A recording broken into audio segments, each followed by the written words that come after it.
I'm Coyote Peterson. This is Aron Sanchez, and today we're heading out to the tide pools of Northern California to see what sort of creatures we can find.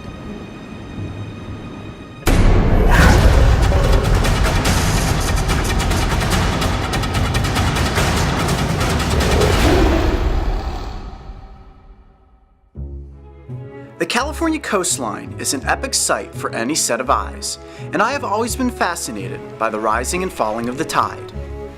And in the Half Moon Bay area, if you know exactly where to be at low tide, you stand the chance of finding some very interesting creatures. I'm pretty good at coming across animals on my own, but today I will be following the lead of a true tide pool expert. Aron Sanchez is a man of adventure, and since childhood, he has had a fascination with the ocean and a love for its animals. Over the past decade, he has spent countless hours exploring intertidal pools, where he has encountered and photographed some sea creatures that seem as if they belong on another planet. How does this work? Do we just go out there in the water and try to scoop things up into the bucket? Well, sometimes you will get lucky. We'll walk around here. Chances are we will see some organisms just kind of hanging out because it is low tide. But what we really want to do is go to areas where animals have hidden underneath rocks. When the low tide is out, these animals are trapped. They wait here. When the tide comes back in, they swim off and continue on with their lives. Awesome. All right, well, let's head out there into the tide pools and see what we can find. Let's do it.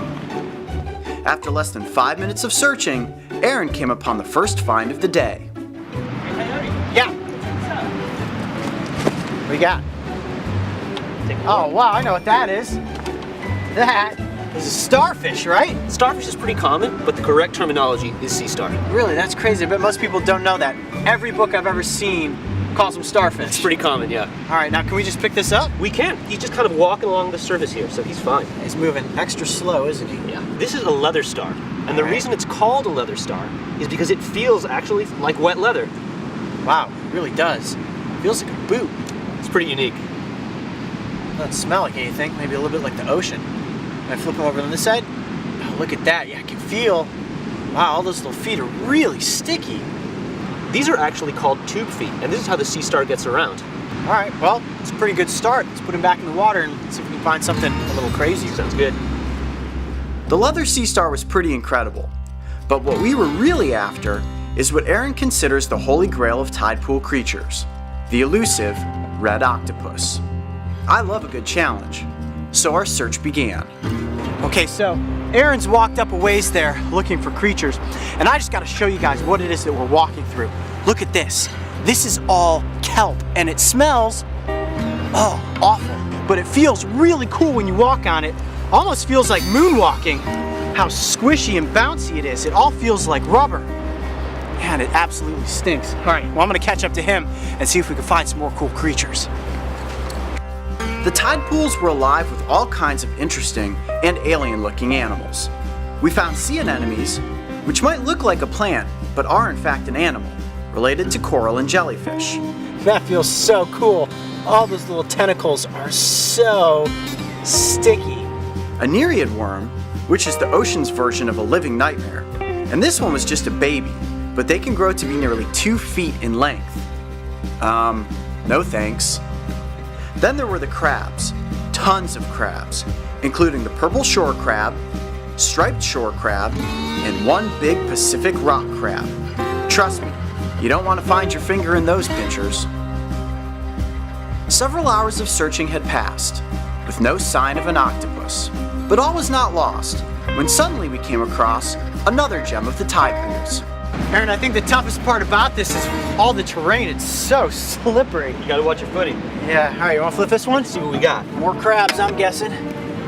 Oh, look at that, that's an eel. You know, Coyote, a lot of people think so, but these are in fact a fish called a prickleback. They won't bite, they're actually vegetarians. They mostly feed on seaweed. All right, let's get them into the bucket so we can try to get a closer look. Now you say I can just pick these up, right? That's right.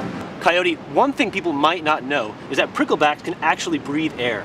Really? So they can be out of the water? They can. All right, so if I take one out of here and just hold it, it's gonna be fine? He might be a little slippery, but yeah. All right, let's give that a shot. Get one of these out of here. All right, I'm going for the big one. Here we go. Come here, big guy. Just move slow. Wow, that is one bizarre looking little creature. It looks like a mix between an eel and a mud skipper. I can see why people would think that these are eels. I mean, I saw it squirming around, I was like, it's an eel! But that's so cool, this is actually a fish. I can see his little prickleback sticking up there. I'm gonna touch that and see if it's actually spiky. Oh yeah, I can feel that. And so that's pretty commonplace, to just flip over a rock in the low tide like this and find piles of them. At low tide it is. These guys are waiting for the tide to come back in, so they're just going to be under these rocks. Okay, now this one to me looks pretty good size, but this is not an adult, you said. No, these guys can actually get to about 2.5 feet. Wow, that would be cool. What are the odds of finding one that's 2 feet here underneath the rocks in the tide pool? Usually not so likely. The bigger guys are going to be out at sea. After admiring these bizarre looking fish, it was time to release them back into the ocean. All right, here we go.